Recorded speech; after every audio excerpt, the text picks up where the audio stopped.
ఇప్పుడు no cost cough syrup తో 60 రూపాయల విలువ గల ఇన్హేలర్ పూర్తిగా ఉచితం. దెబ్బకి దగ్గు జలుబు మాయం.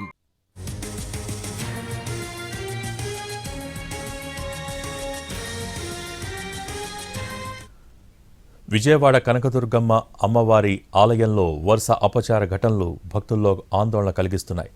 గత 15 రోజుల వ్యవధిలో 3 ఘటనలు జరగటం కలకలం రేపుతోంది. డిసెంబర్ 27న అమ్మవారి ఆలయంలో అకస్మాత్తుగా పవర్ కట్ అయింది. శుక్రవారం ఉదయం నిర్వహించిన శ్రీచక్రార్చనలో మరో అపచారం చోటు చేసుకుంది.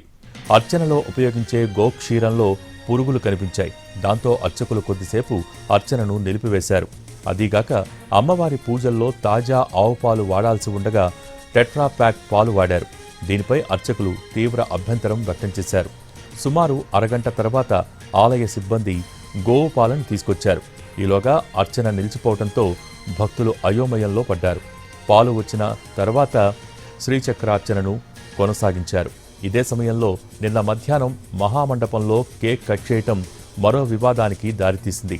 వరుస ఘటనలతో ఆలయ నిర్వహణపై విమర్శలు వెల్లువెత్తున్నాయి.